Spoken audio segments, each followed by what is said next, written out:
I am representing the British Water Focus Group, Sustainable Drainage Focus Group. British Water is a trade organisation based in London.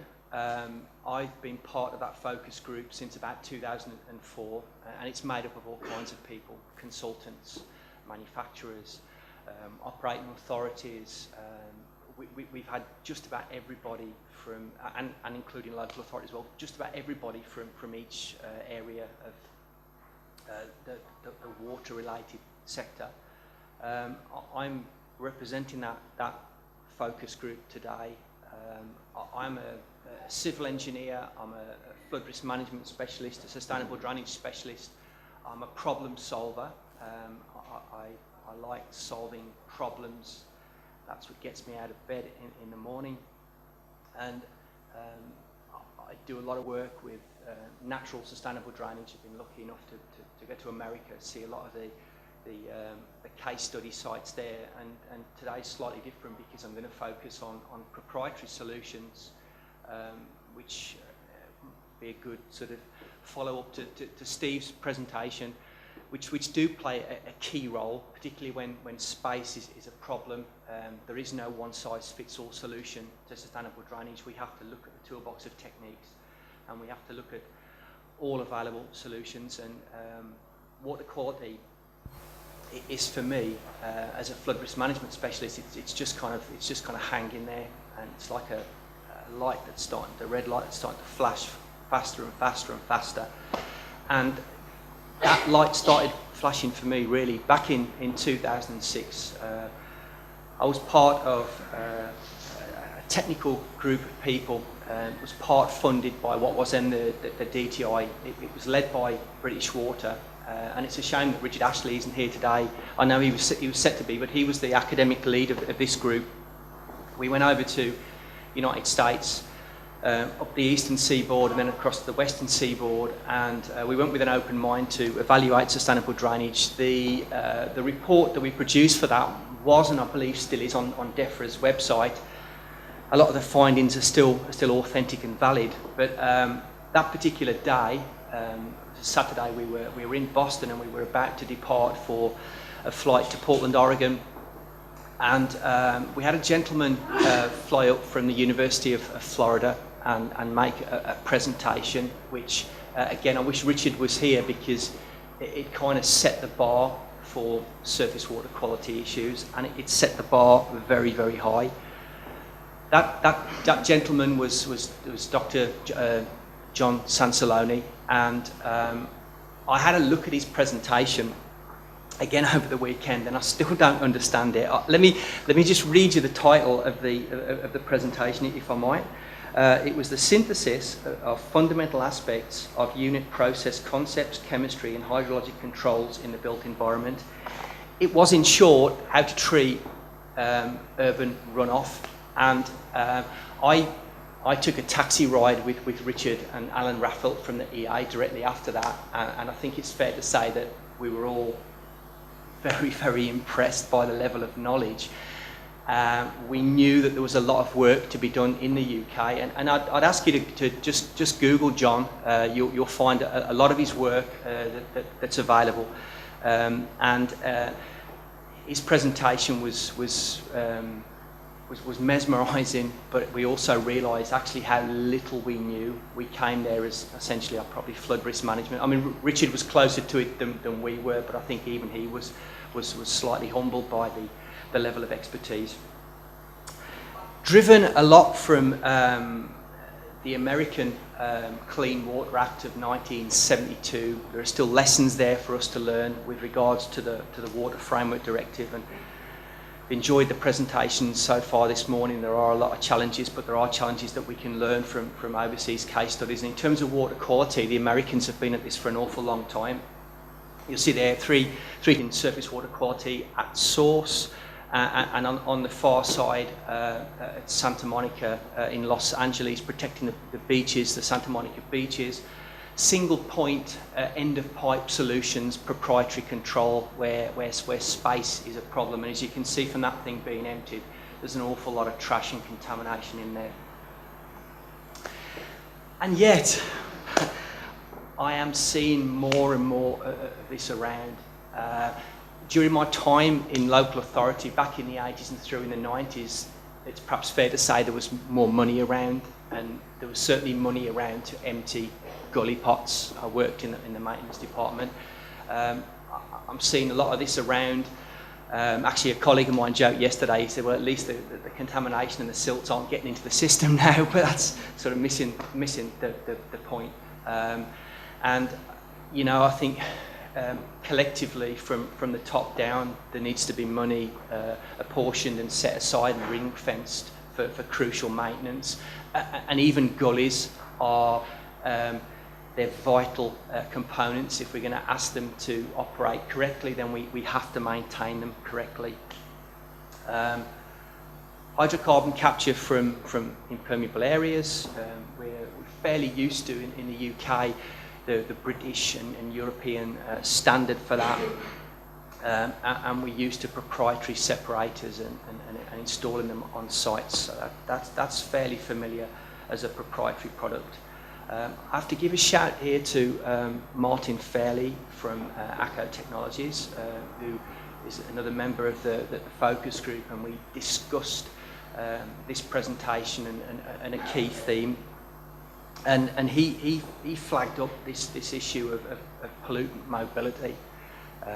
That there is no real drive to lock down pollutant mobility, agitating sedimentation in structures, and then transporting pollution downstream, the re-entrainment of pollutants and sediment. So that set me thinking. I knew that, again, I work for Hydro International. I knew that I can't speak for other manufacturers, and it would be wrong for me to ask for their R&D, but I knew there was a lot of R&D and computational fluid dynamics or CFD analysis available in my company, because I'd seen it and was very impressed with it. So I wanted to demonstrate, bring that into the mix today. A bit of a leap of faith to me, as I say, I'm an engineer, I'm not a scientist, I'm not an R&D specialist, but I've seen some of these video clips. I wanted to throw them in the mix today, and hopefully you'll find them interesting as well. I'm going to compare two devices. At the low end, we've got this very posh name, the gravitational separation device, or GSD, for the catch bit. Could be a gully, could be a tank, and you've basically got gravity and friction, which is affecting the direction of travel of particulates or sediment that's passing through that structure. No internal components, no internal parts, very, very simple. What I'd point out before I go on, there's all the inverts, and again, it wasn't my work, the research that we've done with a submerged inlet. And I think when I run the first, I've talked to the guys back at Hydro, when I run the first animation, I think you'll see what would have happened if the inverts had been level, what would have happened to all the sediment. It would just literally have gone straight through the system. So this is what happens during a high load. These are speeded up. They were all 20 minutes long. This CFD is a full scale simulation of the chamber, 1200mm diameter chamber. And this is what happens when you load a chamber with floatables, sediment, whatever, and you can see how much is actually going straight through to the outlet. Okay, now if we had them invert to invert, pretty much all of it would have gone straight through. If we now move on to some of the advanced technologies that are available, again, this is Hydro International technology. I was back in local authority in the mid-80s where I first saw the vortex concept demonstrated, which was the hydrobrake flow control, and was fascinated with it. That's sort of taking that technology and turning it around through 90 degrees and using it as a water treatment device rather than as a flow control device. So what we've added here are some very clever internal components, and we've added centrifugal force. What these systems should be, and that's across the board, that they should be self-actuating, they should be robust, there should be no power requirements, and they should have no moving parts. And that's exactly what you see on the screen there with this particular piece of technology. Now if I run exactly the same, run exactly the same test, CFD analysis, point out that Dr. Daniel Jarman for Hydro ended up with a PhD for this work, so fair play to Dan. You'll see the difference in the performance of the system. Again, it's high flow, high load, throwing it in there, and you can see what happens around the vortex, around the skirt. It forces all of the particles down into the quiet zone, the still zone at the bottom of the chamber, where it'll settle and whenever can be removed by maintenance. Okay, that's one side of the equation. That's the technology that's evolving, not just from Hydro, but other companies who manufacture and design products. I can only speak for Hydro with this technology. It captures one thing. What about the retention? And this was Martin Fairley's point. What about the retention, the actual retention? Let's have a look at a catch pit. Now, I used to think the catch pits were actually, at least it was a step in the right direction. At least we would retain something. Let's have a look at this. This is a half scale. Again, speed it up. There's particulates at the bottom, and then it's forced through at high flow. So the sediment is agitated, stirred up, forced out through the system. And what are we left with? A glass of Evian, or so it seems. Okay. I'm happy to run through these at lunchtime if anybody wants to see them there. There's a lot of this available on Hydro's website if you want to look for them yourself. Okay, going back to the hydrodynamic vortex separator, just adding those components again, no moving parts, no power, self-actuating, simple, but very clever. Watch the sediment at the bottom. And you see by the red dye where the water's being moved, being forced out. And what isn't happening is the sediment isn't being agitated and it isn't being forced downstream to pollute a watercourse, a pond or whatever. Okay, that's Hydro's take on the technology on behalf of the British Water Focus Group, but there's a lot of third-party validation of that. A lot of the physical testing was done with Liverpool John Moores University and authenticated and signed off by them. Recently, University of Bristol have done some field tests, a 10-month field test on what is the downstream defender, which is the product you've just seen. Up to 3 cubic metres of silt being taken out of these units over that period. So it's an awful lot of silt. So there is a lot of validation available. Case study applications. First of all, the American case studies. A lot of this technology has come out of America, and we saw it extensively when we were there in 2006. And again, I was back there in 2011. I flagged that one up. That's a recent one. That's 2012. That's this year. It's in New Jersey. The New Jersey Turnpike, which this is protecting, is quite special to me because it appears in a lot of Bruce Springsteen music. So I'm quite fond of the New Jersey Turnpike. But it's particularly pertinent because right on the doorstep of this case study is the Environmental Protection Agency of America. It's their R&D facility that we saw in 2006. So it's a real hotbed. To get something through the door there, it has to be good because the people in New Jersey, in that area, know what they're doing in terms of water quality. And there you see a typical installation, side of the road, protecting an asset downstream, protecting biodiversity, could be protecting another substructure.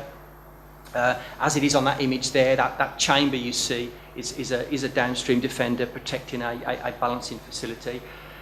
UK case studies, have a look at the websites. Certainly from Hydro International's perspective, we just supplied 20 of them to the Highways Agency for the M25, a whole string of case studies that you can download if you want to look at that. It is a growing technology. I'm a big purveyor of operation and maintenance. Nothing will be sustainable, as we've seen from the gullies, if you don't operate and maintain it. The beauty of these structures is they're actually, if you've got the plant available, they're actually very, very simple. You see the blue arrow there at the top? It's simply, you can hire the plant, or back in the day when I was in local authority, we used to have gully emptiers. We had the expertise to do it. It's just simply the gully emptier goes straight down the middle of the insides of the chamber, sucks out all the silt, all the contamination.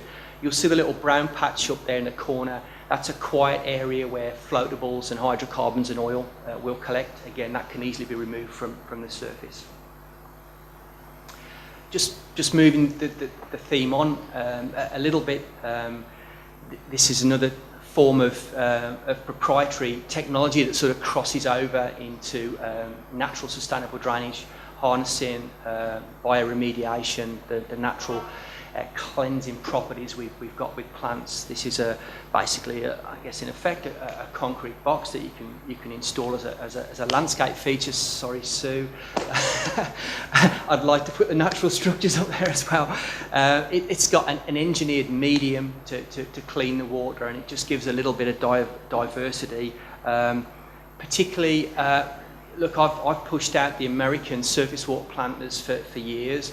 But we don't always do that. We sometimes have to have traffic calming with bollards and a macadam infill. That doesn't mean to say we can't get a little bit of biodiversity in there and a little bit of surface water management in terms of quality with this type of system. So again, it's out the toolbox of techniques. Wouldn't put it everywhere, but it has got its place and it's very pertinent. There's a comment earlier about water doesn't flow uphill, which is true. However, if it's got enough head behind it, you can make water flow uphill. This is an evolution of filtration theme. It doesn't use the vortex, it uses an upflow motion. It forces water up through filter cartridges, taking out much finer contaminants and particles in the water.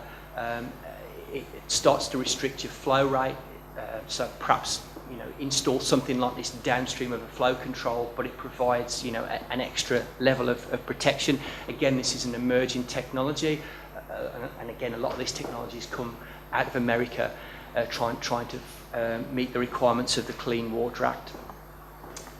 And then finally, just taking that filtration theme up another level.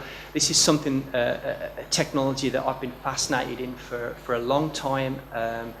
Good friends at Smart Sponge, a technology that was invented by Abtec Industries in Arizona in America, and it's basically an absorbent polymer that's porous and hydrocarbon selective.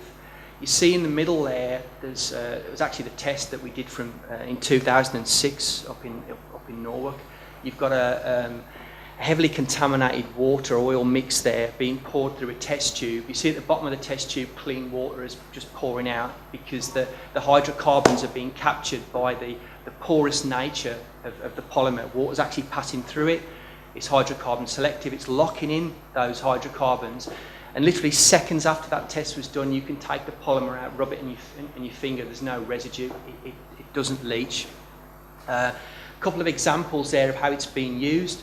Just one more point about that. It's now an evolution of that technology, which is the Smart Sponge Plus, will take out harmful pathogens, bacteria such as E. coli, which again is another huge leap forward. And that leads into the case study with the big inserts in a gully. That's back to Los Angeles. Los Angeles had a massive problem with the beaches closing because of bacteria and trash getting into the sea from surface water outfalls.